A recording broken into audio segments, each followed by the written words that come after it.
चर्चित नवदास हत्या मामला गोपाल दास परिवार को क्राइमब्रांच पचराउचरा गोपाल बड़ भाई और पुतुरा को पचराउचरा गतकाली टाउन थाना एमानंकु जेरा करा सूचना रही। क्राइमब्रांच वर्तमान तदंत प्रक्रिया को जोरदार करथिबा बेले पूर्वरु सीबीआई तदंत पई दाबी रखिथिले परिवार लोके। यार भितरे नुआ क्राइमब्रांच टीम रे रहितबा पूर्व व्यक्ति विशेष बा अधिकारी माने वर्तमान आउ नहांती। यार भितरे नूतन कर्मचारी बा अधिकारी को नहीं आग को बढ़ी तदंत प्रक्रिया। नवदास हत्या मामला रे गोपाल दास परिवार को क्राइमब्रांच पचराउचरा करा जायछि। गोपालर बड़ भाई और पुतुरा को पचराउचरा करा जायछि। टाउन थाना रे जेरा करा जायथिबा सूचना आसुछि। गुरुत्वपूर्ण कथा होछि पूर्वरु क्राइमब्रांच तदंत को नहीं परिवार लोके असंतोष व्यक्त करथिले। यार भितरे गोपाल दास परिवार को क्राइमब्रांच पचराउचरा एवं पूर्वरु रहिथिबा तांको बड़ भाईंकर एक होटेल ले मध्य तदंत प्रक्रिया करा जायथिला। गोपाल बड़ भाई और पुतुरा को पचराउचरा करा जाउछि। गतकाली टाउन थाना रे जेरा करा जायथिबा सूचना सामना को आसुछि।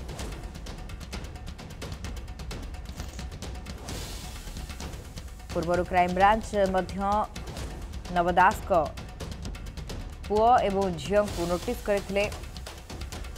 तदंत प्रक्रिया रे सहयोग करबा सहित तांकर बयान रेकर्ड करबा पई तेबे झारसुगुड़ा एवं ब्रजराज नगर विभिन्न क्राइम सीन रे जाई मध्य क्राइमब्रांच टीम तदंत करथिला।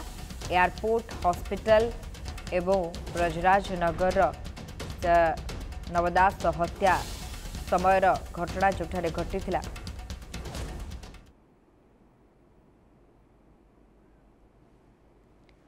ए संपर्क में अधिक आलोचना करने अधिक सूचना रखापी आम सहित फोन लाइन जोड़ी होती ब्रह्मपुर प्रतिनिधि दिगंबर महाराणा रही। दिगंबर गोपाल बड़ भाई और पुतुरा को ब्रह्मपुर टाउन थाना रे जेरा करा जायथिबार सूचना सामना को आसुछि। प्रकृत में पूरा घटना कौन रही किभली भाव में क्यों मानकर संपृक्ति रही से नहीं कौन तथ्य सामना को आसुछि कि क्राइमब्रांच टीम पक्षर देखो सुविधा गतकाली जो क्राइम ब्रांच एक स्वतंत्र टीम आसी ब्रह्मपुर जो उपकंठ रही गोपाल जो घर रही जलेश्वर खंडी सेठारे क्राइम ब्रांच टीम पहुंची तनाघना आरंभ कर सहित गोपाल बड़ भाई एवं पुतुरा उभय को बैद्यनाथपुर थाना गोपाल जो पुतुरा एवं टाउन थाना गोपाल भाई उभय को पचरा उचरा कर पूर्व जानते जो नवदास हत्या घटना घटला से समय क्राइम ब्रांच टीम आसते परिवार भाई एवं स्त्री एवं समस्त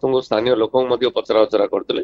तो पचरा उचरा पर किसी दिन जिते ये घटनार पुनरावृत्ति वर्तमान तदंत जेहेतु आरंभ होती तेणु वर्तमान क्राइम ब्रांच टीम गत काली आसी ब्रह्मपुर विभिन्न जगार रही पृथक पृथक जगार जेहेतु उभय भाई एवं पुतुरा को गोपाल जो पचरा उचरा कर कौन तथ्य पाई वर्तमान सुधा स्पष्ट जना नईले क्राइम ब्रांच तदंत पुणी थे जदि जेरा प्रक्रिया करा स्पष्ट जना पड़ो जे क्यों तथ्य आधार रे क्राइम ब्रांच आसी भाई एवं पुतुरा को पचरा उचरा कर वर्तमान सुधा स्पष्ट होनी किंतु क्राइम ब्रांच टीम आसी वर्तमान ब्रह्मपुर पचरा उचरा जारी रखिछन। तेज जदि कहबा दिगंबर केते समय जेरा प्रक्रिया रही जेरा रे केते दूर सहयोग करथिले से नहीं कोनोसी तथ्य आसुछि के कारण पूर्वरु मध्य एमाने तदंत परिसरभुक्त होइथिले।